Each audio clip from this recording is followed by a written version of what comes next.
It was 11:51 p.m. I'm Jessica. I'm 32. And I was in my San Francisco high-rise, staring at the fourth quarter projections for my AI logistics company. My phone lit up on the desk. It was a group text from my stepmother, Sharon. Her message read, "Jessica, after a long discussion, your father and I feel it's best if you're no longer involved in the family business. Your intensity is complicated." A beat of silence. And then, seconds later, a new message appeared in the thread from my brother, Tyler, the family's golden child. It was just an emoji. He hearted her message. "Have you ever given everything to your family, only to be treated like you were disposable? Share your story down below." I read every single one. I didn't cry. I didn't text back. Why, I just stared at the glowing emoji from my brother. My anger wasn't hot. It was cold. It was clinical. I opened my laptop. My family thinks I do IT support. A cute little remote job that keeps me busy. What I actually do is run Apex Solutions, a multi-million-dollar AI logistics company I built from nothing. I logged into the secure admin panel. I navigated to the client portal for Silver Oak Family Vineyards. There it was. The custom logistics algorithm. My algorithm. The one I built from scratch. The one that was single-handedly managing their entire operation. It flagged fermentation temperatures, managed their inventory, and processed every single distributor sale. I clicked one button. Revoke license. Effective, immediately. A confirmation box popped up. I clicked confirm. At 12:03 a.m. Just 12 minutes after my stepmother kicked me out of the family, the entire digital infrastructure of the Silver Oak Winery went dark. Now, let me tell you why. For the last 3 years, I have been this family's silent banker. The winery, my father Richard's legacy, has been failing for 5. I have been secretly covering their operational debts with what my father called loans. $150,000. To be exact. Money I wired. Money I never saw again. Money I knew I would never see again. This all started when my biological mother, Karen, died. My father married Sharon 6 months later. And from that day, the roles in the house were set. See, in my family, there were 2 roles. This is something I learned later in therapy. It's a classic, toxic family dynamic. You have the golden child, and you have the scapegoat. My brother, Tyler, was the golden child. He was charming. He was handsome. He was the public face of the winery. He could do no wrong. Even as he was driving the business straight into the ground with bad deals and lazy management, I was the scapegoat. I was the difficult one. The quiet, intense, too smart daughter from the first marriage. The one who was too much like my mother. Every success I had was a threat. Every idea I offered was intensity. Every mistake he made was just a charming learning experience. For 20 years, I had been the family's designated failure. But the truth is, I was the only one holding it all together. And I had just let go. You're probably asking, why? Jessica, why did you keep helping them? Why pay $150,000 for people who clearly didn't respect you? That's the hard part. That's the part I've spent years unpacking. While they all saw me as the IT support girl, the quiet coder who was too intense, I was building Apex Solutions in the city. I built it from nothing.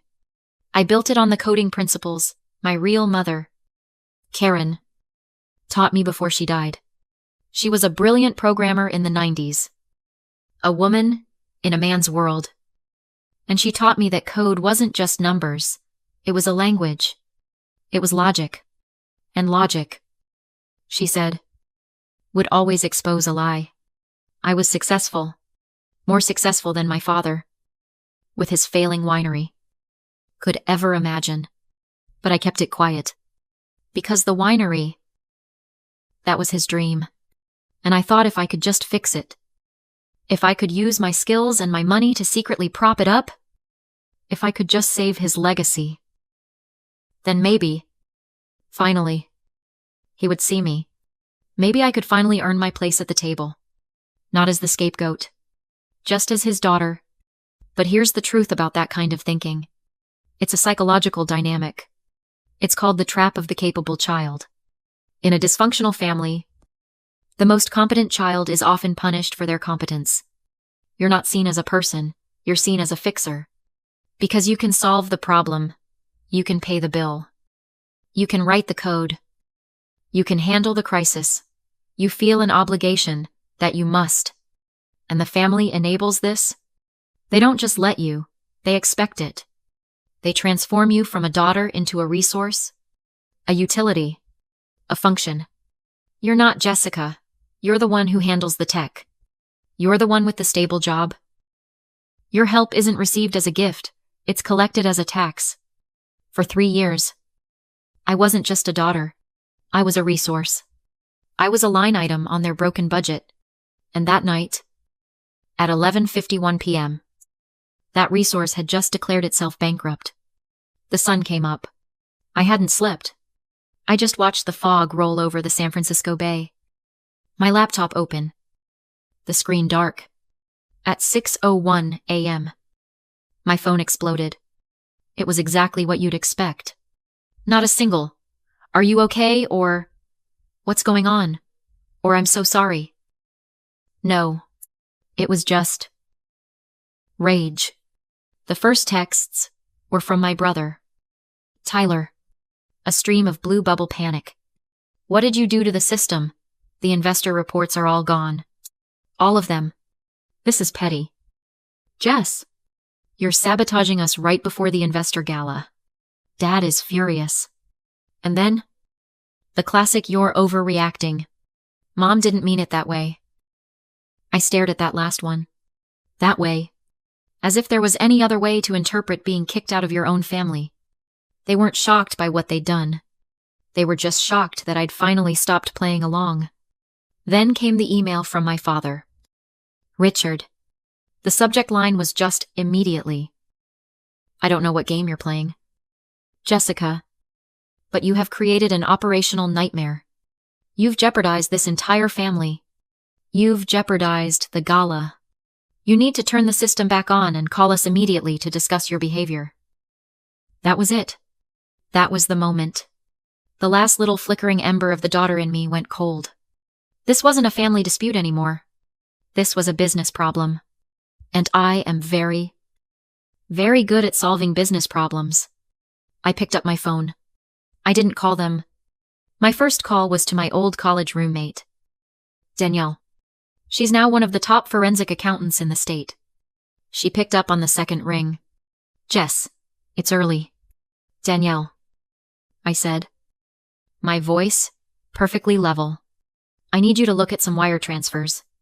$150,000 worth. Going from my personal accounts to Silver Oak Vineyards, over the last 3 years." There was a pause. "Okay," she said. "All business. Send me the statements." My second call was to Brian, my chief operating officer at Apex. "Brian, clear your schedule for Thursday night." "The gala?" he asked. "The gala," I said. "Apex Solutions is a primary sponsor. My family just cashed our check last week. They just never bothered to read the name on it. I want you, me, and a full tech and legal team there. I want a presentation ready." "What's the presentation? I'll be sending you the files," I said. My final act was to walk to my mother's old desk, the one I kept in my home office. It was a beautiful, dark mahogany. I pulled out an antique, leather-bound book, a treatise on viticulture. I opened the cover. Tucked inside a cutout in the pages was a small, encrypted hard drive. My mother, Karen, had given it to me before she died. "If you ever need to protect your work, Jessica," she'd said, her voice weak, but her eyes sharp. "The truth is always in the source. I slipped the drive into my pocket. It was time to find the truth. Danielle met me at my office. Not my official Apex headquarters, but a small, private workspace I keep under a different name. I didn't say hello. I just placed the encrypted hard drive on the table between us. It was a heavy, old-fashioned external drive, brushed aluminum, and looked like a relic. My mother, Karen, left this for me, I said. It's been in an old viticulture manual for the last 10 years. Danielle, ever the professional, just nodded and plugged it into her laptop. She was a programmer, wasn't she? One of the best? I said. The drive whirred to life. It was heavily encrypted. It took me almost 20 minutes to bypass the security I'd watched my mother build when I was a kid. The first folder we opened was labeled Source. Inside, a single file. My algorithm. Not the version I'd given the winery, but the original build, the one I'd written 6 years ago. Every line of code was there, and every line was time-stamped. Danielle let out a low whistle. Well, that's it. This is your intellectual property. Locked in digital stone. Dated 6 years ago. You own the code. Clean. Simple. That's not what I'm looking for, I said. Look in the archive. She clicked on a second folder. This one labeled Logs. My mother, paranoid about my father's bad business practices even then, had set up a mirror. She'd been backing up the winery's server logs for years. Danielle's eyes narrowed. She started clicking, opening files, her fingers flying across the keyboard. The logs showed all the activity on the winery's server, all the sales, all the distributor reports. Okay, Danielle said, her voice tight. I see your algorithm, running the sales. But what's this? There's an outgoing data packet, a transfer, and another, and another. These aren't wine sales. Jessica. She traced the packets. They're going to... Hold on. Stone Creek Vineyards. And... Rutherford Hill. And... Oak Valley Estates. My blood went cold. Those are our biggest competitors in Napa. Jessica, she said, turning to face me. He didn't just use your code. She pulled up the corresponding invoices from a hidden subfolder. My brother, Tyler, my father's golden child, hadn't just used my algorithm to keep the family business afloat. He had rebranded it, put his own name on it. And for the last 2 years, he had been illegally selling the license to at least 3 of their top competitors. I just stared at the screen. The transaction logs. The bank transfers into Tyler's personal, offshore account. This wasn't a family misunderstanding. This wasn't about being ungrateful. This was intellectual property theft. A federal crime. My mother had known. She hadn't just left me a shield. She had left me a sword. And I finally understood how to use it. The night of the wine launch and investor gala at the Silver Oak Winery, the place was transformed. Chandeliers dripped from the rafters of the main barrel room. String music drifted over the quiet murmur of black-tie investors. My father, Richard, was on a small stage, a glass of his new Cabernet in hand. Schmutzing. My brother, Tyler, was working the room. The golden child in his element. All teeth and charm. I arrived. Not in my usual IT support jeans, but in a sharp, dark blazer with a small, discreet pin on the lapel, the Apex Solutions logo. My COO, Brian, was at my side, carrying a laptop bag. My father saw me first. His face darkened. He put down his wine glass and strode over, grabbing my elbow. Jessica, this is highly inappropriate. I don't know what you think you're doing, but we can talk about your little tantrum later. You're making a scene. I haven't said a word. Dad, I said, my voice quiet. Tyler spotted us and hurried over. Putting on his fixer smile, he put a hand on my shoulder. Patronizing. Dad. It's fine. He turned to my COO, extending a hand. Brian, good to see you. So glad Apex Solutions could make it. We really appreciate the sponsorship. My sister, Jessica, does some IT work for us. You know, she's just passionate. Brian just smiled. A thin, cold smile that didn't reach his eyes. He didn't take Tyler's hand. She does a little more than that, Brian said evenly. On stage, my father retook the microphone to a smattering of applause. And finally, he boomed. A special thanks to our primary sponsor for this evening. A true innovator in the tech space. Apex Solutions. This was my cue. I walked past my father, past my brother, and stepped up onto the stage. I took the microphone from his hand. The room went silent. The string music stopped. Thank you, Dad, I said. My voice was amplified, cutting through the entire room. I'm Jessica, founder and CEO of Apex Solutions. You could have heard a pin drop. I saw my stepmother, Sharon, freeze, her glass halfway to her mouth. My father's smile was frozen on his face. A mask of confusion. Tyler. His face went white. I looked at Brian, who was standing by the main projector. I nodded. The screen behind me, which had been showing a looping video of rolling vineyards, flickered. Then it changed. On the left side of the screen, a block of text. Source code. Property of Jessica. Last name. Timestamp, 2018. On the right side, rebranded code. Property of Vintelligence. Sold by Tyler. Last name. 2022. They were side by side. My code. His stolen, rebranded version. Then the screen changed again. Transaction logs. Bank transfers. Wires from Stone Creek Vineyards. Rutherford Hill. Oak Valley Estates. All flowing into a single offshore account. An account in Tyler's name. A collective gasp went through the room as investors started reading the numbers. My father finally unfroze. He lunged for Brian's laptop. What is this? Turn it off. Turn that off. Brian didn't flinch.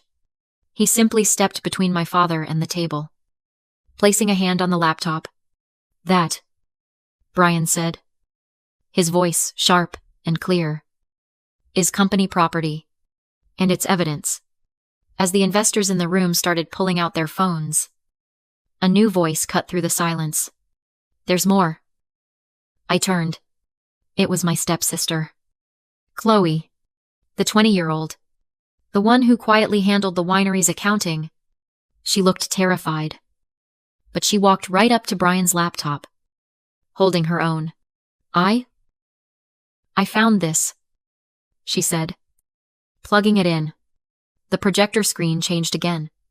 This time, it wasn't my code. It was a government document.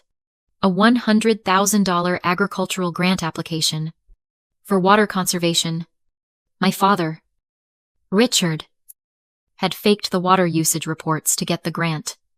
And on the screen, Chloe projected the corresponding bank statement. The entire $100,000 wasn't in the winery's account. It was sitting in a personal, offshore account, an account in my father's name. It was the same $100,000 he had frantically offered me in a phone call just that morning, trying to bribe me to make this all go away. That was the final blow. My brother was a thief. My father was a fraud. My father didn't lunge this time. He just deflated. The patriarch, the man who had terrified me my entire life, just stared at the screen. Tyler was shaking his head, muttering, No. No. No. Security. hired by Brian, for exactly this possibility. Stepped forward. 2 guards moved toward my father, and 2 toward my brother. I watched them, and then I just walked away. I walked off the stage, past the shocked investors, past my stepmother, Sharon, who was finally crying. I walked out of the barrel room and into the cool Sonoma night air. I didn't look back. The aftermath was swift. It was brutal. It was exactly what logic dictated, with evidence of federal IP theft and grant fraud. The investors didn't just pull out, they sued. The winery collapsed into foreclosure within a month. Tyler and Richard faced multiple federal charges. My company, Apex Solutions, in a final, key-it move, acquired the winery's physical assets from the bank for pennies on the dollar. Not for my father's legacy, but to save the jobs of the vineyard workers, the people who had done nothing wrong. We gutted the old brand and rebuilt it under a new name. As I walked out of that gala, leaving my family to face the world they had built, I felt quiet. For years, I thought cutting ties with family was an act of anger, a violent, explosive, hateful thing. But it's not. I've learned it's an act of profound self-preservation. It's the moment you finally, stop setting yourself on fire just to keep other people warm. It isn't about losing a family. It's about finding yourself. For anyone who has ever had to make that impossible choice, know that your peace is worth more than their poison. Protect your work. Protect your future. And if this story helped you, share it with someone who needs to hear it.